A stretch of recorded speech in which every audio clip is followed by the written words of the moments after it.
আসসালামু আলাইকুম। আজকে রান্না করব গরুর মাংস, তাই প্রথমেই কিছুটা পরিমাণ গরুর মাংস নিয়ে নিচ্ছি। তারপর দিয়ে দেব পেঁয়াজ কুচি, আদা রসুন বাটা, কিছুটা পরিমাণে লবণ, তারপর দিয়ে দিব হলুদ গুঁড়া, মরিচের গুঁড়া, এগুলো যার যার পরিমতন দিয়ে নেবেন। তারপর দিয়ে দিব জিরা, গরুর মাংসের মশলা, তেজপাতা, খাল, এলাচ ইত্যাদি, কিছুটা পরিমাণের সয়াবিন তেল। এবার ভালোভাবে গরুর মাংসটা মেখে নিন। গরুর মাংস যত ভালোভাবে মেখে ছেঁকে নেবেন ততই গরুর মাংসের স্বাদ বেড়ে যায়।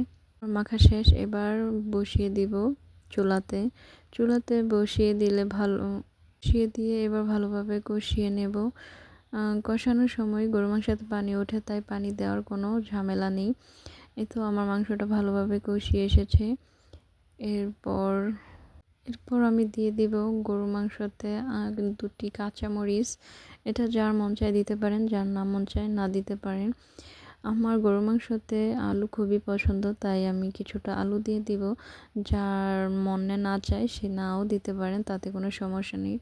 আলু দিয়ে কিছুটা আরেকটু কষিয়ে নেব। এরপর দিয়ে দিচ্ছি পানি দিয়ে তারপর আবার পুনরায় ঢেকে দিলাম। এরপর এই তো কিছুক্ষণ রান্না করার পর গরুর মাংস সেদ্ধ হয়েছে কিনা দেখে নামিয়ে নিন। হয়ে গেল গরুর মাংস রান্না করা।